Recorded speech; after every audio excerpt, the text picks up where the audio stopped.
Chapter 25, 31 verses. A revelation to Joseph, and also to Oliver, given in Harmony, Pennsylvania, July 1830. Behold, thou wast called and chosen to write the Book of Mormon and to my ministry. Well, obviously, the English would have been for the first time under Joseph Smith. So in that sense, whether you believe that he translated or not, that author title fits because of that. And I have lifted thee up out of thine afflictions, and have counseled thee, that thou hast been delivered from all thine enemies, and thou hast been delivered from the powers of Satan and from darkness.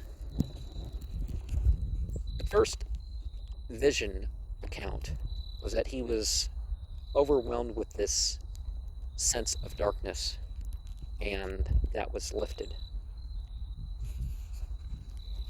Nevertheless, thou art not excusable in thy transgressions. Nevertheless, go thy way and sin no more. Magnify thine office, and after thou hast sowed thy fields and secured them, go speedily unto the church, which is in Colesville, Fayette, and Manchester, and they shall support thee, and I will bless them both spiritually and temporally. I had written on a pair of sneakers, heresy is the key to temporal and spiritual enlightenment. Heresy, of course, being forming your own opinion, or having your own authentic opinion. But if they receive thee not, I will send upon them a cursing instead of a blessing. And thou shalt continue in calling upon God in my name, and writing the things which shall be given thee by the Comforter, and expounding all scriptures unto the church, and it shall be given thee in the very moment what thou shalt speak and write. And even without that context being explicit, the keeping a diary, or at least a journal, for a spiritual person is very apparent. Although, except when I was like 8 years old or something like that, I was never very good at it until about 2006, and I've consistently kept a record. And if I didn't have that record in my hand because I went on a trip or something, I would keep notes and put something in things when I came back. And they shall hear it, or I will send unto them a cursing instead of a blessing. For thou shalt devote all thy service in Zion, and in this thou shalt have strength. Be patient in afflictions, for thou shalt have many, but endure them. For lo, I am with you even unto the end of thy days. And in temporal labors thou shalt not have strength, for this is not thy calling. Attend to thy calling, and thou shalt have wherewith to magnify thine office, and to expound all scriptures, and continue in the laying on of the hands, and confirming the churches. And thy brother Oliver shall continue in bearing my name before the world, and also to the church. And he shall not suppose that he can say enough in my cause. And lo, I am with him to the end. In me he shall have glory, and not of himself,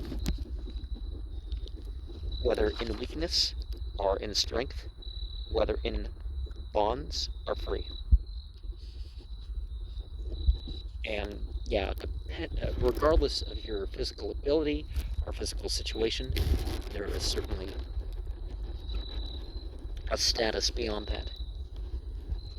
And at all times and in all places he shall open his mouth and declare my gospel as with the voice of a trump, both day and night, and I will give unto him strength such as is not known among men. Require not miracles, except I shall command you, except casting out devils, healing the sick, and against poisonous serpents, and against deadly poisons. Some of that you can reinterpret symbolically, so what is your interpretation of that? And these things ye shall not do, except it be required of you by them who desire it, that the scriptures might be fulfilled. For ye shall do according to that which is written. And in whatsoever place ye shall enter, and they receive you not, in my name ye shall leave a cursing instead of a blessing, by casting off the dust of your feet against them as a testimony, and cleansing your feet by the wayside. There's actually a lot of that feet stuff in terms of either blessing or cursing. And it shall come to pass that whosoever shall lay their hands upon you by violence, ye shall command to be smitten in my name, and behold, I will smite them according to your words in mine own due time. And whosoever shall go to law with thee shall be cursed by the law. And thou shalt take no purse, nor scrip, neither staves, neither 2 coats, for the church shall give unto thee in the very hour what thou needest for food, and for raiment, and for shoes, and for money, and for scrip. For thou art called to prune my vineyard with a mighty pruning, yea, even for the last time, yea, and also all those whom thou hast ordained, and they shall do even according to this pattern. Amen. There are commandments that you could say comes as part of a spiritual system, are ways which, distinguish who's really a part and who's not. And it tends to be so petty. It's like, oh, I could never be part of that spiritual system because they face this way versus that way. Or some food that I don't need to eat. Or something, right?